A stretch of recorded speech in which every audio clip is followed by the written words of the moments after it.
Tita in China, and we're in Beijing. The first thing you need to know about Beijing is that it is packed. Anywhere, everywhere you go, there's always a whole bunch of people getting in line, getting ahead, and just getting to where they need to go. But ultimately, what Beijing represents is stability. Something solid, something you look up to, and something very noble.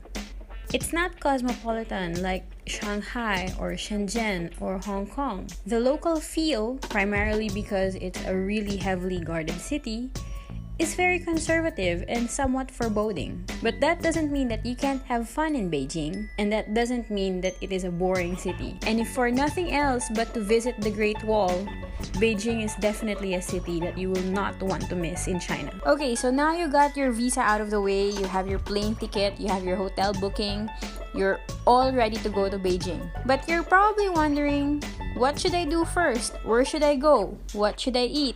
Where should I get the best Peking Duck? How am I going to go to the Great Wall? Which part of the Great Wall? And how am I going to schedule all of these things? Here's what I suggest you should do if you only have about 3 or 4 days in Beijing. I would loosely categorize all of the places that you want to go to as the North, the South, and the Great Wall. Now, I know the Great Wall is part of the north, but it is much farther out and you're going to have to take a bus about an hour or 2 to get to the Great Wall. Let's talk about the south first because that is where most of the ancient structures that Beijing is known for is located. The first one is the Forbidden City. The Forbidden City got its name because it used to be the seat of power in all of China. It's where the emperor lived, and the reason why it's forbidden is because if you're a commoner, you really cannot enter the palace gates. So when Imperial China gave way to the modern government, the Forbidden City was transformed into a museum, which it still is right now. And that's the reason why online, if you look at places to go in China, you will most often see a place called the Palace Museum and not so much the Forbidden City, because basically that's what it is right now. Right now we're in the Forbidden City, but sobrang pangit ng air ngayon, hindi ganun kaganda. So I'm going to have to wear a mask the whole time. So i-voice over ko na lang to para hindi naman pangit tingnan. You first need to buy your admission ticket to the Forbidden City. In the low season, which is from November 1st to March 31st, it's 40 yuan. And in the high season, which is April 1st to October 31st, it's 60 yuan. 买票在哪儿？买票是不是这儿？护照。护照。护照。护照，前面左转。啊，谢谢。 The ticket booths are on the right of the entrance, right there. But if you have Alipay or WeChat Pay, you can use that and buy your tickets easier and faster. 你的名字太长了。排队吧，要不然你让他买，我们3个人啊。你好，他的名字太长了。哦，不用说那么全，就您一个人呀？嗯，出手机号付钱就行了。嗯。好了 OK， 我们去找哪？可以了吗？那我一块儿给你解释吧。passport 也提给。我们给护照。谢谢。 There is a description outside each structure in the Forbidden City, from the kitchens to the palaces and to the ritual temples. And if you're that type of person who really wants to get into the history of things, that's there for you to read. The only thing I can really advise you when you're going to all of these places, wear the most comfortable shoes you have. They are huge structures and you're going to be walking for hours and hours, and there's no vehicles inside. There's nothing you can ride if you want an express trip out. So make sure that you're rested, make sure that you have comfortable shoes on, and have fun.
Okay, a few tips if you're touring this part of the city.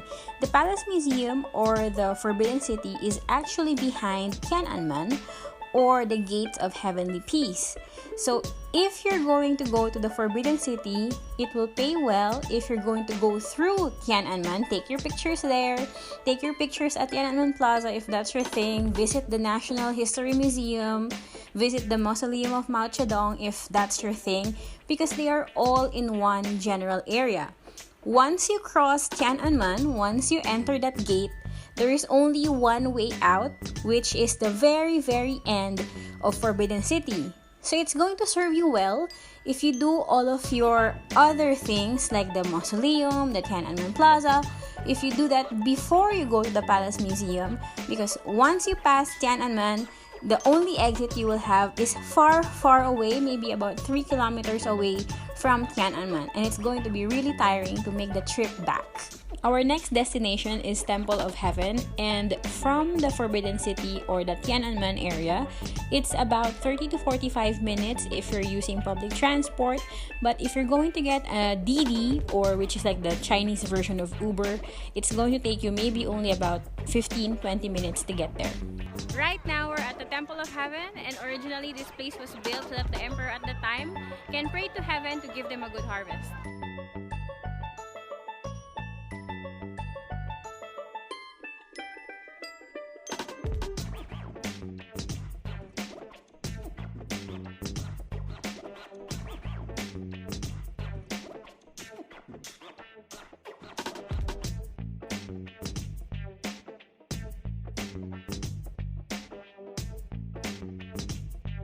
The Temple of Heaven is not as big as the Forbidden City, so if you're going to take maybe 2 or 3 hours going around the Forbidden City, you'll take maybe an hour or 2 in Temple of Heaven.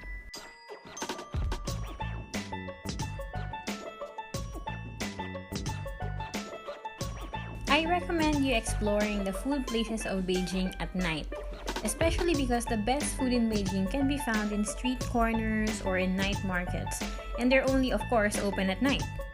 The most popular one I would recommend is the Wangfujing Snack Street, which is where you can see a lot of little shops selling traditional and popular Beijing snacks. There are also a lot of malls and big department stores around Wangfujing Snack Street, so you can do your shopping there.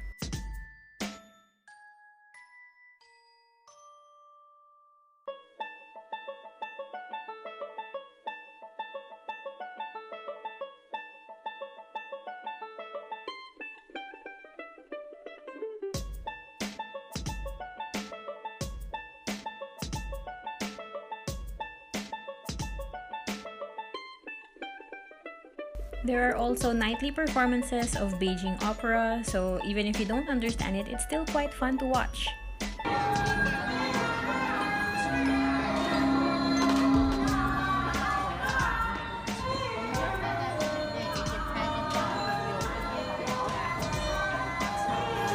Beijing is also known for their Hutongs, or traditional neighborhoods where you can find delicacies or other specialties of the area. The Hutongs, however, that draw the most tourists are places like Tiananmen, where you can find a lot of food places like this one, which is my favorite Peking Duck restaurant. This place is called Deyuan, and they specialize in roast duck. You can get a whole duck with all the trimmings like the pancakes and the scallions and all that for about 139 yuan. The more popular one is called chuanchuda, but a whole duck of the same size is easily double the price. Both Deyuan and chuanchuda have stores in the same general area in the Tiananmen Hutong, so you can try them out yourself and let me know which one you prefer.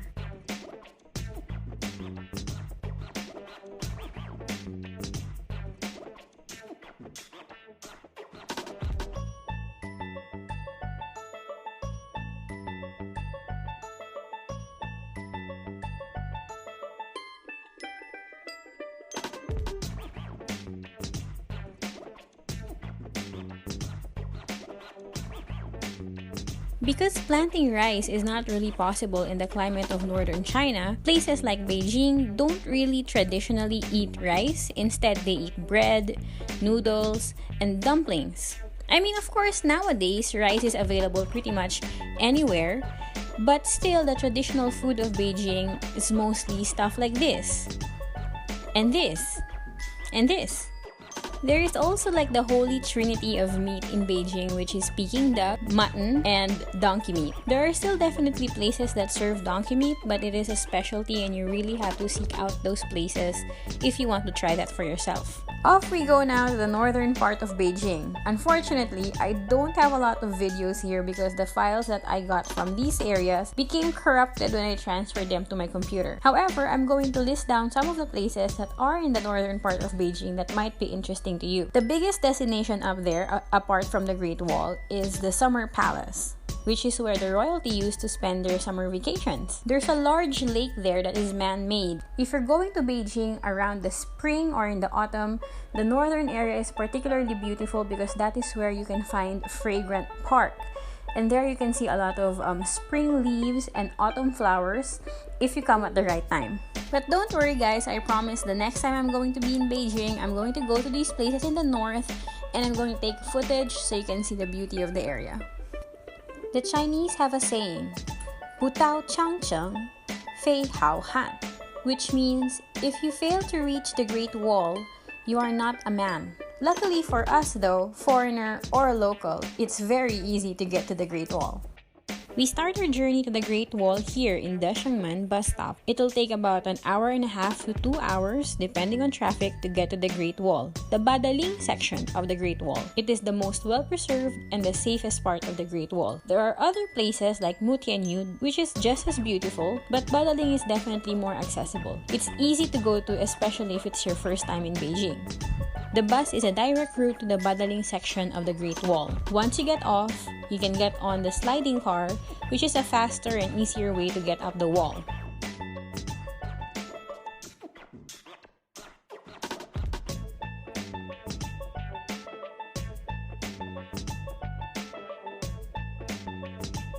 Right on the Great Wall, there are places where you can sit and have a rest, you can have a drink or something to eat, but all in all, I suggest you take it as a hiking trail where you just keep on going. However, a word of warning, the sliding car station for when you go down is at the same place when you got off from when you went up the mountain. That means the farther away you get from that area, the longer it'll take for you to come back. So if you don't really want to tire yourself out, maybe you still have other things planned in the afternoon, then just take photos of a couple of turrets and then come back.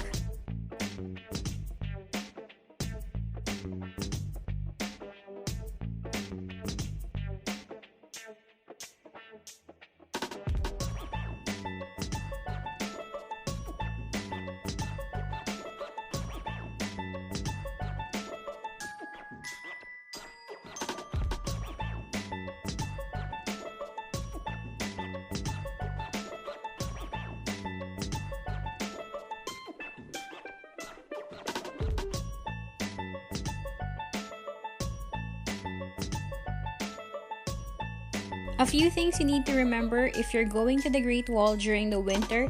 It is several degrees colder in the Great Wall than in the city, so you might want to bring extra clothing to make sure that you're warm. Also, the Great Wall is one of the most popular places for Chinese people to go during the holidays, so avoid the major holidays like the Chinese New Year or the national holiday in October. Trust me, it's crowded enough in the low season. You do not want to crowd in with the rest of the country on those high peak seasons. So that's it guys, I hope you enjoyed our trip to Beijing and I hope that this has been helpful for you if you are planning your own Beijing trip. If you have more specific questions, don't hesitate to comment down below or send me a message, and if I know the answer, I will definitely help you out. If you like this video, please hit like and subscribe and hit the little bell button so that you will know the next time your Tita in China will upload a new video. Till then guys, 下次见!